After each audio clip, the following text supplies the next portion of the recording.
Hi, I'm Juan Martinez, Senior Editor at PC Mag.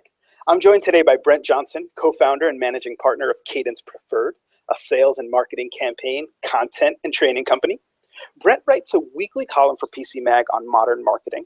And in this week's column, he discussed the Amazon Kindle Oasis.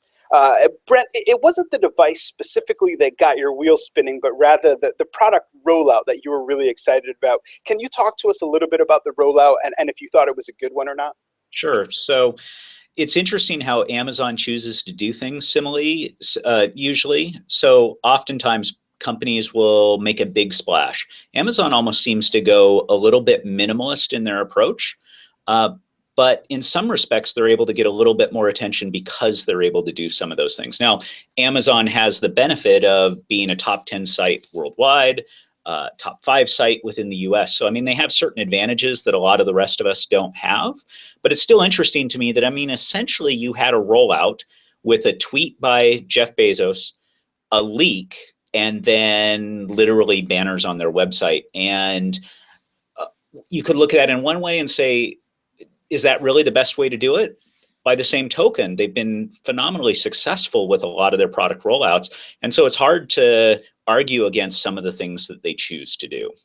Now, in your column, you talk to our audience a bit about some of the limitations they may have. Not everybody is Amazon. Not everybody has the audience that Amazon has. So what can the small to mid-sized business do to sort of gain the advantage that Amazon has with the large mainstream audience? That's a great question. In some respects, too, I mean, not only they're a really large company that's going to get traffic no matter what, but companies like Amazon, Apple, Microsoft, Samsung, et cetera, they're able to spend so much money on R&D as well that in a lot of respects, it's their product alone that is able to drive the launch. Whereas for a lot of the rest of us that don't necessarily have billions of dollars that we can put against R&D, we've got to compensate for some of those things from a product perspective instead with some of the things that we do from a marketing perspective. I think about one of the things that is an example that came about because of the Kindle Oasis rollout. If you go search on Kindle Oasis right now, almost all of the search results that come out have to do not even necessarily with the announcement, but with the leak that seemed to happen a couple of days before. Now, whether or not that was truly a leak or whether that was an engineered leak on their part, I can't say that. But it's interesting to think that everyone was more excited by the fact that there was a leak than there even was necessarily from the announcement that they did on Wednesday morning.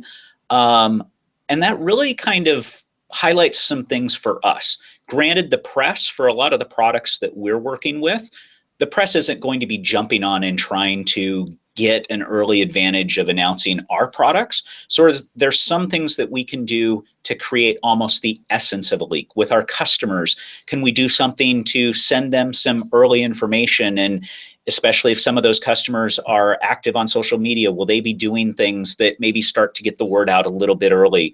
Or can we, like CNBC is not going to really care about our product, but is there a trade publication? Is there a local paper that's hungry for, or a local site that's hungry for copy? Can we get some of them interested to do something a little bit earlier than someone else might be? Just anything we can do to start getting a little bit of buzz and a little bit of coverage can really help out. And the coverage doesn't always have to be good, right? Sometimes bad press is good press as well. You talk about that a little bit in the column. Yeah, it's kind of shocking, actually. So I used to think that bad press was bad. And yet I think I've changed my view on that because just in general, I think the issue that most of us deal with is simply awareness. Now, most of the time, we probably want awareness that is good awareness for obvious reasons. But if we're able to get any kind of awareness at all, usually bad coverage is someone's opinion. Well, I think most of our customers are smart enough to form their own opinions. So even if they first become aware of us because of a bad coverage or a bad opinion by one person, at least they've become aware of us, and then they can make their own decisions as to whether or not our product or our service is something that they're interested in. And so the key there is really just getting coverage more so than it is whether or not that coverage is good or bad. And admittedly, like maybe there's even a little bit of fun, playful stuff you can do with it. I mentioned in the article, there may even be an aspect of, so you get a bad review. Can you thank the person for the bad review? How might they feel about that? I mean, if they really don't like us, maybe they get a little bit more ticked off about this, and maybe they'll give us some even more coverage, and that gives us more awareness as well. So good, bad, obviously we want to go for good, but I would take whatever coverage you can get for your product regardless. Speaking of fun, Amazon had a little fun in discussing the product. When they talk about the product's weight, they don't mention the case. But when they talk about the battery life, which comes with an extra battery, they mention the case and they talk about that battery boost. Right. What can small businesses, what can medium-sized businesses do to sort of gain that same trickery, that same advantage that Amazon gained?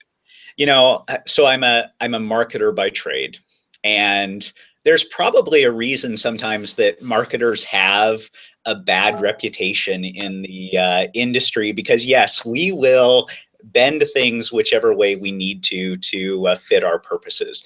So you mentioned with the battery cover, so you get weeks, they say, of battery life with the current Kindle. First of all, I will say I've never actually experienced any problems by only having weeks of battery life. But now Amazon gets to come out and say that we get months of battery life. But again, it's not through the battery that's in the device. The device is actually very light, and I'm sure they did lots of R&D to get that weight down. Now it's a matter of they've got this added battery within the case that gives you that months of battery life. And what we really see in that, and the lesson for marketers, is if you can connect up your product or service with an add-on or an accessory or different things like that, you can kind of use them combined when it fits your purposes, and you can separate them when it fits your purposes. So you reference the fact battery life versus lightness. We don't hear anything about the cover when they're talking about how thin and light their product is. We happen to suddenly have the battery swoop in the door, or the cover swoop in the door when they're talking about the battery life, because now it fits their purposes to talk about the months of battery life that they get. Microsoft does the same thing with the Surface Book in terms of battery life with both the keyboard portion and the portion that's in the tablet. You get tons of battery life when the two are connected. When it's disconnected, you have much less battery life, but we don't hear about battery life on that. We just hear about how thin and light the product is. How can we address that for our products? If you have a service, or maybe you have a product and you have an add-on, maybe support contract or different things like that, think about the benefits that you get when you combine and position the benefits of your product plus your service when it makes sense to do so. But if you need to, then let's say your product plus your service costs a certain amount, but at other times you want to emphasize how economical your product is. Maybe you need to talk about just the product and not the service contract on top of that. So think hard, and that actually also goes into your product design. So are you able, when you're designing your product, to separate items out so you can have core functionality in one area, and maybe you have some things that you add on as well on top of that. And then you can decide, for a certain set of customers, you sell one, for a certain set of customers, you sell the bundle. Okay, so Amazon couldn't have done everything perfectly with this rollout. Is there anything that you would have changed? I think, again, coming back to, from an Amazon perspective, they go minimal, but they can afford to go minimal. I think in general, a concern I have, and this is a little bit beyond just Amazon rollouts. When I think of rollouts these days with the big players in the market, your Microsofts, your Apples, your Samsungs, etc., the concern that I have in general with, it seems like everyone's fallen into the trap of, really, these launch events are really just press events. And even then, they're more similar to trade show speeches. You have your rollout of VPs and different things like that. Is that really what we've come down to from a product launch perspective? I become concerned that a lot of the creativity and imagination and the storytelling that we should be doing in our product launches to really get attention, I'm fearful that we've kind of lost some of that. Now, again, the big boys, they can do that because they're going to get attention no matter what.